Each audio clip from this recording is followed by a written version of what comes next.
Magandang araw mga kaibigan. Pag-usapan natin ngayon ang paliwanag ng Bangko Sentral ng Pilipinas. Kung bakit nagdesisyon sila na magbenta ng 25 tons of gold itong first half ng 2024. Nabuking sila, tahimik lang ang ating gobyerno. Mabuti na lang at may mga netizens sa social media na nakadiscover. Ako, una kong nalaman ito, post ni Crisette Laurita Chu, tapos post din ng Square Money, tapos ito, sa balita ng GMA News Online, mayroon ng original source, yung nakadiscover. Paano kung hindi na-discover, di tahimik. Hindi natin alam. So ito, sa article ng GMA News Online, dito, PH sa Philippines sold 24.9 tons of gold in first half 2024, part of strategy, says Bangko Sentral ng Pilipinas. Okay, so yun. Napilitan ang Bangko Sentral na mag-issue ng statement pagkatapos lumabas sa social media itong pangyayaring ito. Ang unang naka-discover is itong Best Brokers, an online aggregator.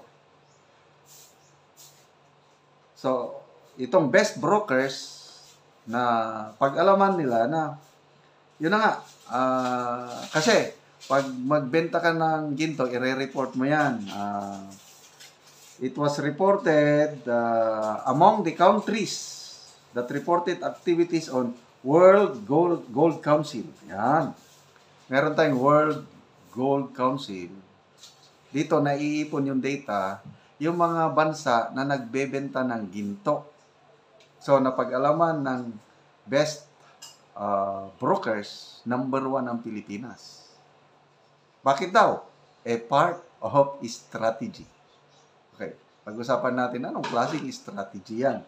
Okay. So, dito, Best Brokers, napag-alaman niya na, yun nga, 24.95 tons of gold binenta ng Pilipinas from January to June. Nagresulta ito, bumaba ang gold reserve ng ating bansa by a very big 15.69%. So, ang laking nabawas sa ating gold reserves. Kung i-compare natin last year, ang ating gold reserve hindi nabawasan, nadagdagan ng 1.33 tons. Last year, nadagdagan. Ngayon, nabawasan ng 15.69%. Okay. So, number 1 po ang Pilipinas na may pinakamalaking naibenta na ginto for this first half of 2024. Ang sumusunod, Thailand, 9.64 tons. I-compare mo last year, bumaba ang kanilang naibenta. Bumaba ng 3.95% yung binenta nila last year. Okay, pangatlo, Uzbekistan, nagbenta ng 6.22 tons. Mongolia, nagbenta ng 1.33 tons of gold. Singapore, nagbenta rin ng 1.8 tons of gold. Okay? So, yun po ang nangyari. Tayo po ang may pinakamalaking naibenta na gold. So, bakit? Part of strategy. So, anong klaseng strategy? Yun na nga, yung comments na nababasa ko, basahin natin ang mga comments ha. Where is transparency? Sabi nila eh. We demand transparency. Kasi kung hindi pa nabisto, hindi natin malalaman. Okay, so itong pera na ito, itong gold na ito is pag-aari ng taong bayan. Hindi naman ito pag-aari ng mga yung Board of Governors. They should inform us. Ito, bagbasa ko ng mga comments. Churchill Navarro.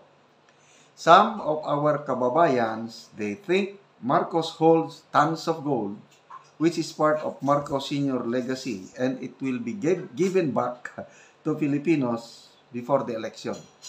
Fast forward. Now, the reality is, Marcos Jr. moved the gold reserves we have to fulfill the slogan, Bagong Pilipinas, makapal ang mukha.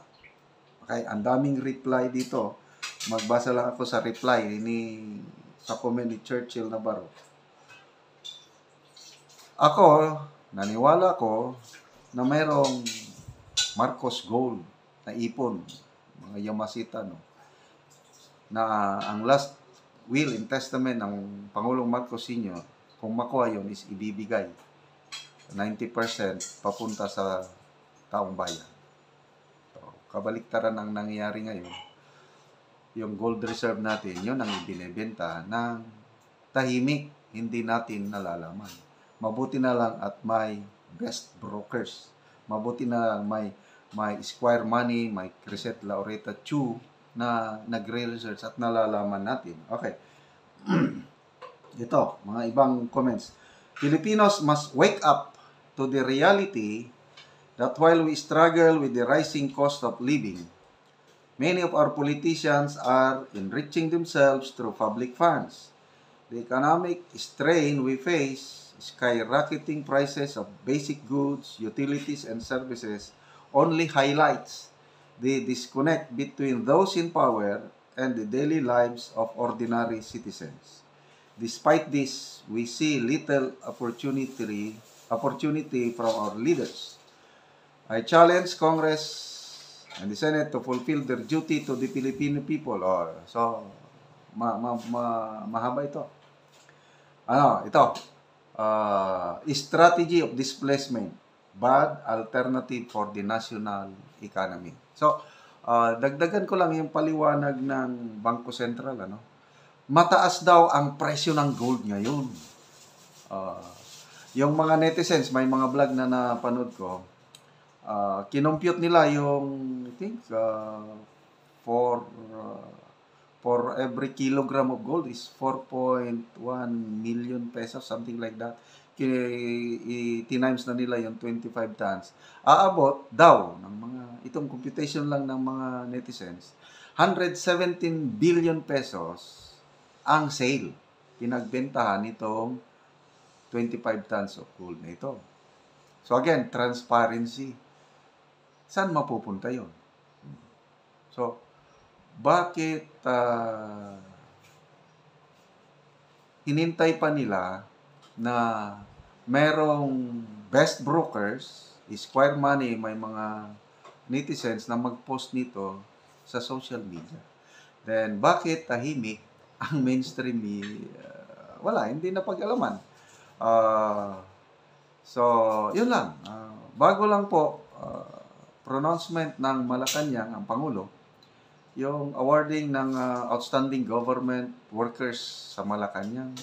Napakaganda yung statement ng Pangulo. Sabi niya, public office is a public trust. Totoo, agree.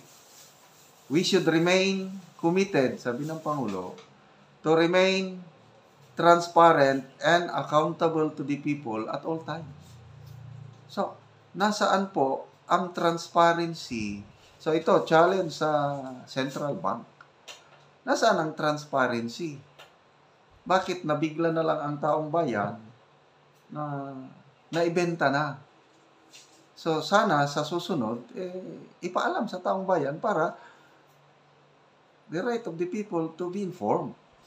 Hindi yung sa kakanal na lang kayo magpaliwanag kung nabuking na.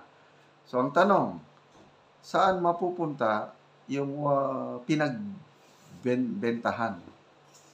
Another tanong, nababasa ko lang ito. Kumusta na ang Maharlika Investment Funds?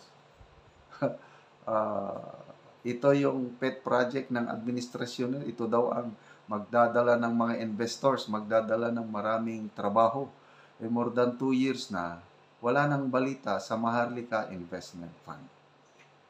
Pera ng taong bayan pa rin yun. Ilan yun? 75 billion, initial pundo. After that, ano nang nangyari? So, we need transparency at sana, wag nang hintayin na mayroon pang mga netizens o mga private organization na makadiscover nito bago kayo magpaliwanag.